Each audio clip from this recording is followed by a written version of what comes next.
me sentir um preletor. Mas eu quero mais uma vez agradecer a Deus em primeiro lugar e a vocês pela honra que me tem dado de estar participando aqui. Eu dou graças a Deus por cada chance. Eu acho que as chances nunca se repetem, pelo menos da mesma forma, e eu não gosto de perder nenhuma delas. E é muito bom a gente aproveitar essas oportunidades, ainda mais quando a gente tem um objetivo bem definido pela frente.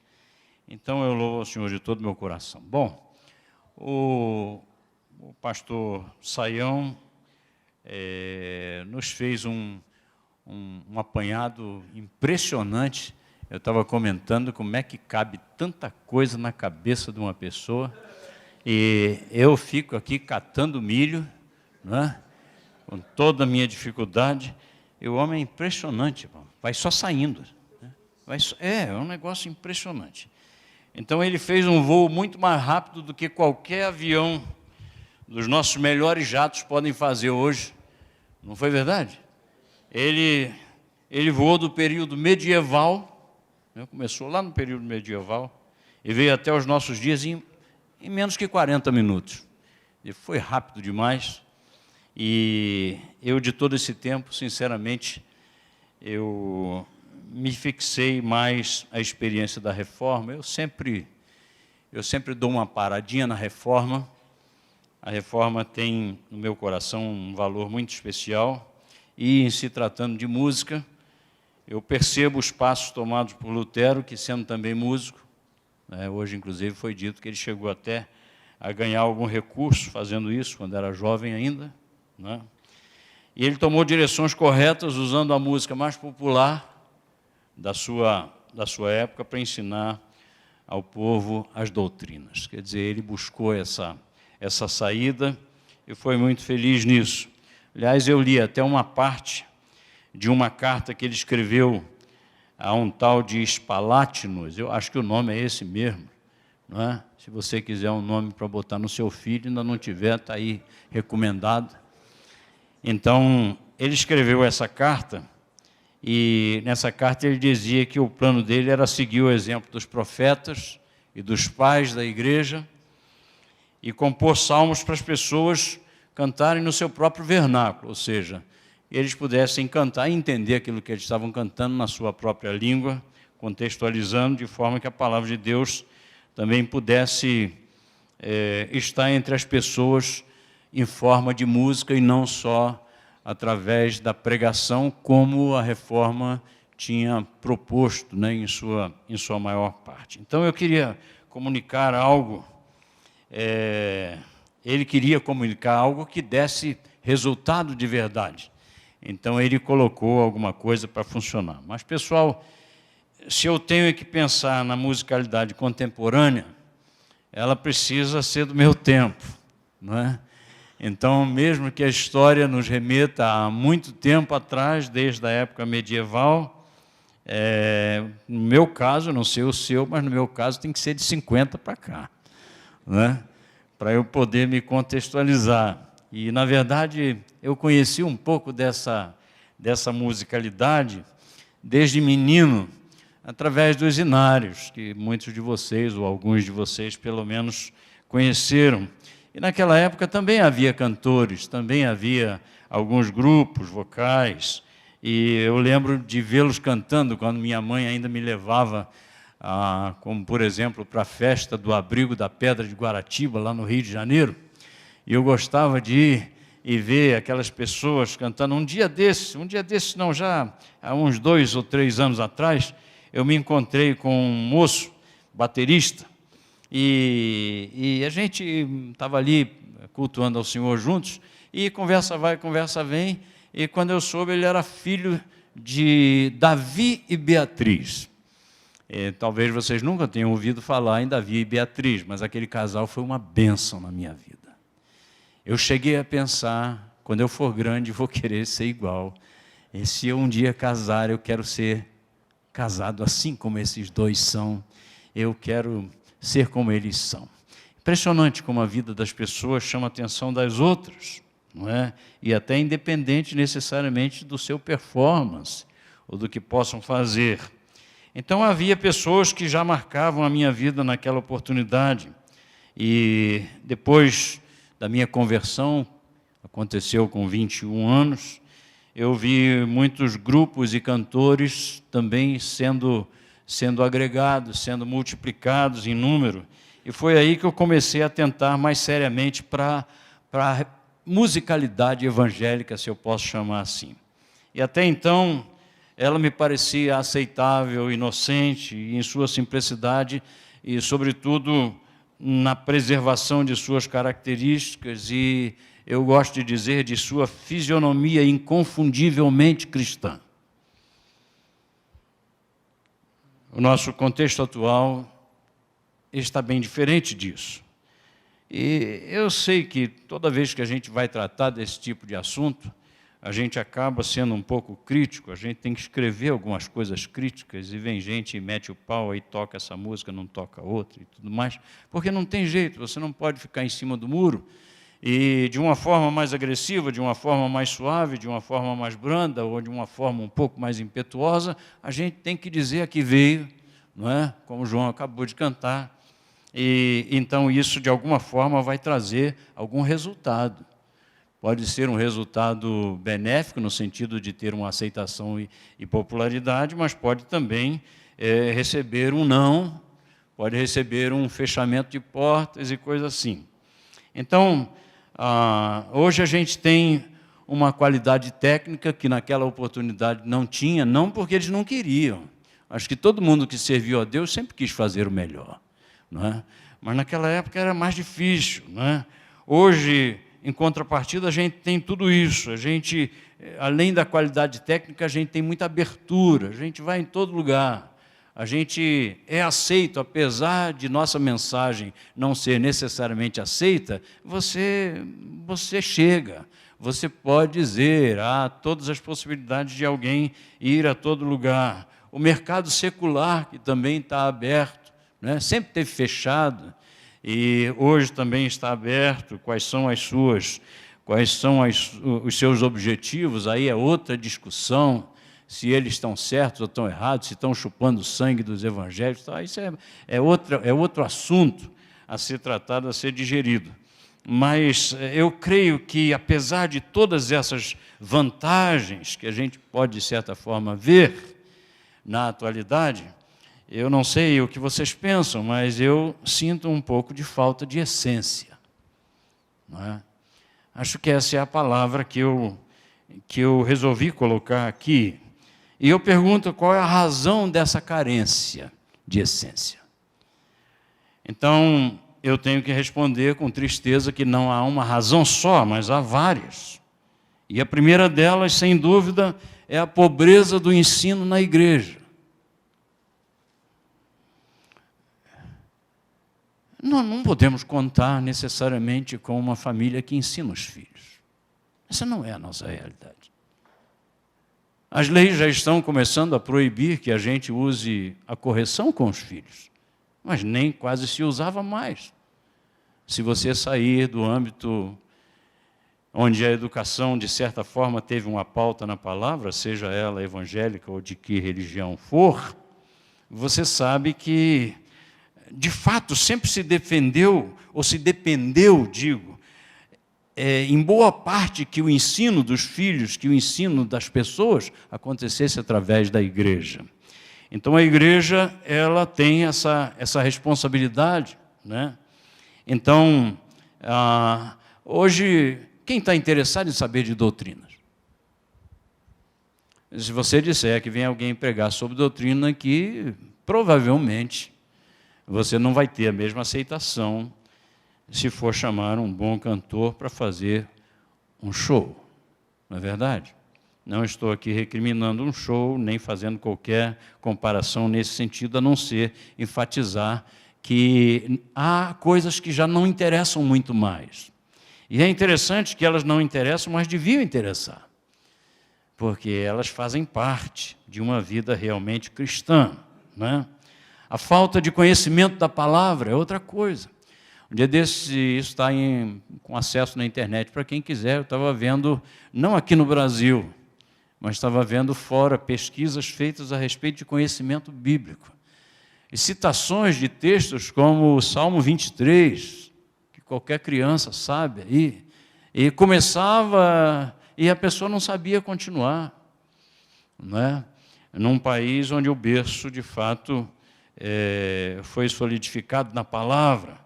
Então, eu creio, nunca houve tanta possibilidade. Nós estamos agora trabalhando em algo que nos honra muito, que é procurando traduzir a Bíblia para um povo chamado Aguaruna. Esse povo é da Amazônia peruana, são quase 70 mil pessoas. Eu fui visitá-los, conhecê-los, e eles não têm a Bíblia na sua própria língua.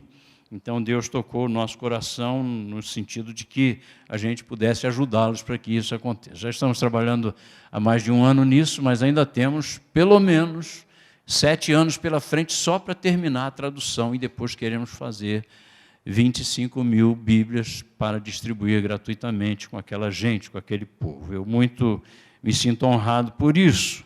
Mas quando cheguei lá e vi aquele povo e tanta gente sem a Bíblia, e lembrei do meu país, e vi quantas possibilidades nós temos hoje aqui, é coisa incrível. Nunca nós tivemos, em todos os tempos, tanta facilidade para ler a palavra. A palavra está em todo lugar, não é? Mas, impressionante, nunca se leu tão pouco a Bíblia como nos nossos dias. Então, a gente pode pensar que uma outra coisa muito que tem a ver com tudo isso também é que hoje nós vivemos dias, João, em que há muitos músicos evangélicos que são, de fato, comprometidos com a música. Antes era difícil, a turma não estudava, o pessoal pegava aí os primeiros acordes que aprendia. Eu mesmo aprendi os primeiros acordes para poder compor com meu pai. Meu pai não tinha 2 dedos da mão e tocava violão assim mesmo. E daí você pode imaginar, né? Então ele me ensinou, e daqui a pouco ele disse para mim: ô filhão, eu não tenho queda para ensinar, mas eu vou comprar um negócio para você. Comprou um métodozinho chamado Capadócio. Quem ri apanha, né? O Capadócio, nunca mais esqueci esse nome. E naquele método, então, que eu aprendi os acordes normais, né? Nada de extraordinário para fazer a coisa. Mas hoje não, hoje a turma estuda. Eu estava comentando com os garotos, o nosso ex-contrabaixista, o Luiz, está lá, com um livrão dessa grossura, tirando música para caramba, estudando para caramba, porque a dedicação é assim mesmo. Hoje a gente tem música, hoje tem músicos evangélicos, hoje não deve mais nada para qualquer músico aí fora. Mas houve tempo que havia uma bitola tremenda, terrível. Havia até não é pessimismo que eu quero usar a palavra, havia até vamos dizer, um desânimo. A pessoa entrava por baixo, quando falava que tinha que tocar num lugar onde tinha alguém que estava lá, meu Deus do céu, o cara se escondia, ia embora, não assinava o ponto, né?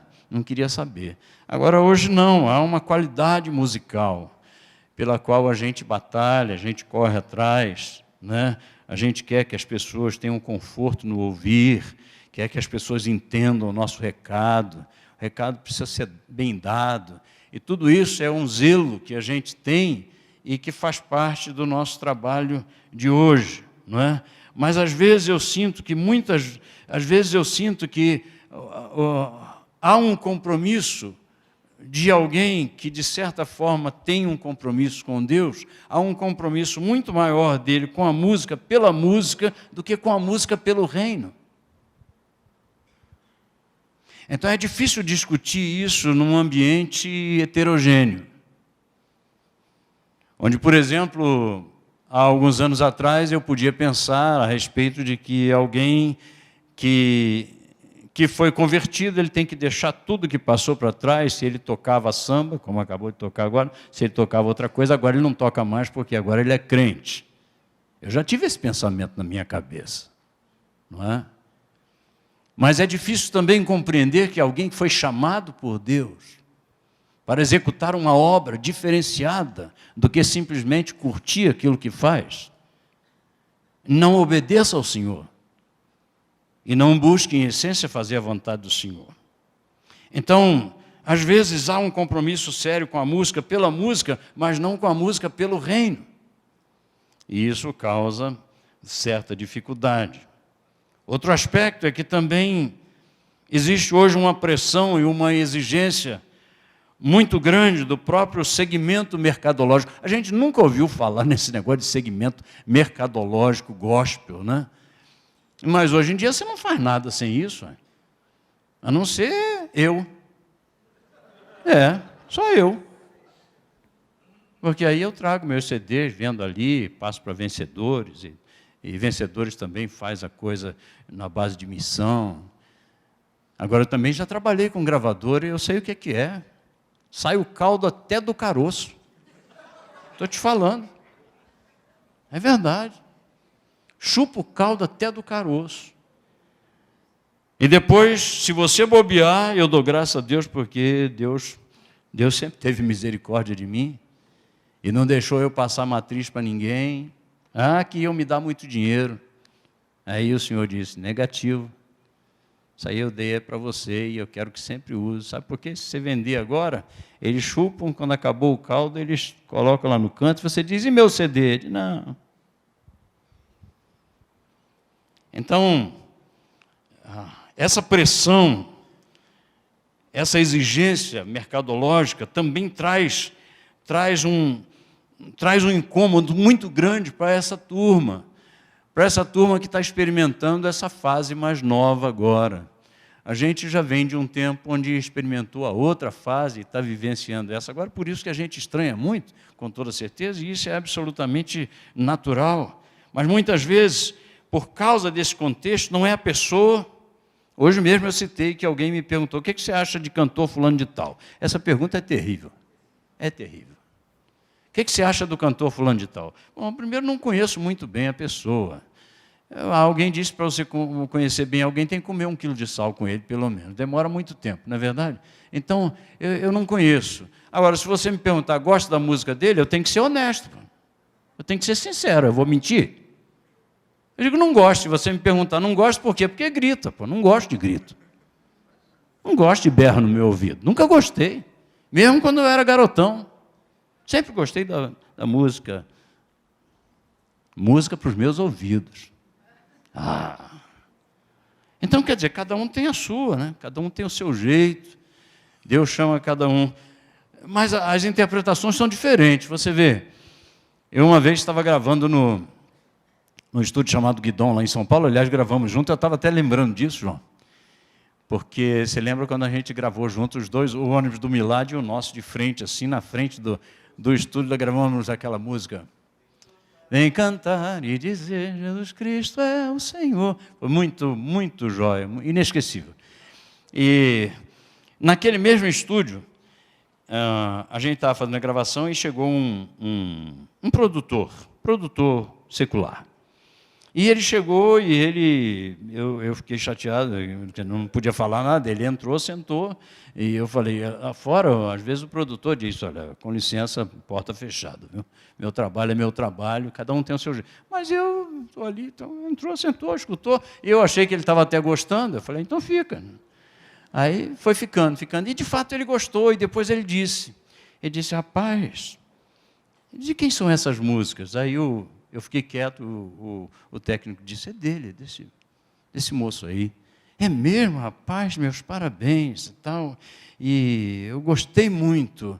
E aí ele deu uma paradinha e falou assim, mas não tem nenhuma musicazinha mais comercial, não? Aí eu olhei para ele e disse, não, eu não estou pensando necessariamente nesse aspecto. Né? Mas o que eu vou falar para ele? Não vai entender mesmo. Não tem jeito. Porque para ele o lance da música é comercial. Ele vai gravar e vai fazer grana. Para alguns cantores, o lance da música é muito importante. Eu aprendi muito com esses caras que escrevem. Eu tenho dito em alguns lugares onde eu vou que eu fui ser guarda, eu estava no quartel de paraquedista, eu fui guarda de Ziraldo, eu fui guarda de Caetano Veloso, daquele que foi ministro, como é que é o... Eu tinha que levar esses camaradas para comer lá no refeitório. E eu fiquei sem saber, e com vontade de perguntar, por que esses caras estão aqui? Esses caras são músicos, são celebridades, o que eles estão fazendo aqui? Até que alguém me disse, eles estão presos por causa da música deles. Então isso falou muito para comigo. Eu digo, se a minha música não me levar para a cadeia, eu não estou com nada. É verdade. É isso. Mas se eu faço uma música que não vai mexer com ninguém, ô João, então eu vou fazer música para a borboleta que está voando. Então, um insert nos bastidores aqui, dos bastidores. Eu tenho participado de programas de grande vulto musical, como tantos outros têm tido oportunidade também. E são programas contemporâneos, onde a preocupação maior, eu não sei, mas eu sinto que está se estreitando sorrateiramente, sabe, bem de levinho, mas está se estreitando em uma defesa ou exposição da música como música. É como se a gente quisesse defender uma música, o João citou ainda agora o fato da música brasileira e tal. Música, para mim, é música. O cara canta um hino, eu não estou interessado se é dos Estados Unidos, se é da China, se é do coisa. Se é um hino e é bonito, meu. Porque eu acho que Deus ouve assim. Deus não bota filtro para dizer assim, é americano? Então deixa. É brasileiro? Não, não tem isso não. Mas eu acho que às vezes a gente fica preocupado com isso. Às vezes aquilo que começou de um jeito, com uma certa toada, com um certo direcionamento, não é? Ele vai acabando por se vender. Quem sabe há uma contextualização, não necessariamente que atende aos objetivos de lá, do começo, e que eram melhores, com certeza. Então, eu posso fazer uma confissão para vocês? Eu estou falando aqui para vocês porque eu fui convidado para falar, mas se tem um assunto que eu não gosto de tratar é esse. Não gosto.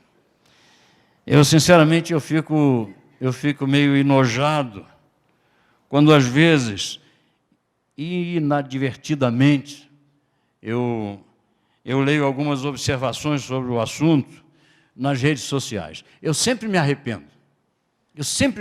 Quando eu vou pegar a opinião de alguém, chegou alguém, fez uma preleção ou disse alguma coisa, às vezes, eu dou uma de teimoso e eu vou ler o que as pessoas dizem. Para quê? Eu fico chateado da vida, porque dá nojo, sinceramente. É tanta baixaria, é tanta falta de discernimento para tratar das coisas de Deus. Eu não estou separando aqui sacro e profano, mas qualquer pessoa de bom senso sabe que há uma diferença, não é? Então, eu leio cada disparate, cada coisa, e talvez eu me sentisse mais à vontade em fazer essas observações se eu não fosse músico, ou se eu não escrevesse canções, né? Mas, por outro lado, se quando eu solicitado a observar sobre essas coisas, eu não o fizesse, eu acho que a minha covardia seria ainda pior que a ignorância. Não é? Então é por isso que a teimosia em atender o convite de vocês e trabalhar sobre o assunto. Então eu gostaria de responder a uma pergunta que ninguém fez. Essa expressão é interessante, né? Ele diz, fulano está respondendo a pergunta que ninguém fez, pois eu vou entrar nessa agora. Eu vou responder uma pergunta que nenhum de vocês fizeram para mim. E a pergunta é, e daí, Paulo? Como é que você pode mudar esse quadro, que hoje já foi trazido desde a época medieval e vem, de certa forma, numa decadência até os nossos dias? E daí, como é que você pode mudar isso? Porque criticar é uma coisa, achar as dificuldades é uma coisa. Agora, como é que você trata disso? Então, com certeza, eu creio que há muitos desdobramentos disso que eu vou colocar aqui de uma forma muito simplória. Mas eu quero apresentar 4 propostas para uma mudança que tem que ser via igreja. Não pode ser via mídia, não pode ser via opiniões, não pode ser. Essa mudança só pode acontecer via igreja. Por mais desacreditada que a igreja possa estar, essa mudança só pode acontecer via igreja. A primeira proposta é que a igreja deve implementar uma urgente defesa preventiva. Parece um negócio muito abstrato isso, e você me pergunta como? E a minha colocação é através do ensino da doutrina apostólica aos que são novos. Aos que são novos tanto na idade quanto novos na fé. Né? Cada novo convertido, cada pessoa, seja quem for, precisa ser doutrinado de forma sistemática. O resultado disso não acontecer é o que nós vemos e continuamos vendo. Não é? São quase aberrações por causa de distorções da palavra, porque fulano se converteu, ou diz que se converteu, às vezes se converteu a si mesmo, mas Deus não o converteu, não é? Então, aí entra, ele não aprende doutrina, não aprende nada da palavra, não sabe nada a respeito, e como é que vai dar aquilo que não tem? Então, aí vem os bombardeios que a gente vai recebendo por aí. Então, a igreja vai precisar retomar isso, o ensino. Não é? Muita gente falou mal da questão da escola dominical, muita gente falou mal da questão dos ensinos através de classes da igreja, mas quanto mais isso deixar de ser feito, ou deixar de ser feito do jeito certo, quanto mais possibilidade, ou melhor, quanto mais impossibilidade de ter gente capacitada, não é? Com fé alicerçada, que vai poder cantar, escrever, ou falar, ou discutir a respeito do assunto com propriedade, isso vai ser uma constante. Não é? Então, eu creio que a primeira proposta que a igreja deve ter é implementar uma urgente defesa preventiva, para que isso possa estar sendo consertado. A segunda proposta é que a igreja deve cuidar com maior zelo da segurança dos seus arraiais. Pode parecer que a gente, de certa forma, está querendo se isolar do mundo. E não é isso. O povo de Deus, apesar de viver no mundo, foi sempre um povo santo e separado. E sempre o será, não tenha dúvida. Então, é preciso cuidar com maior zelo da segurança dos seus arraiais.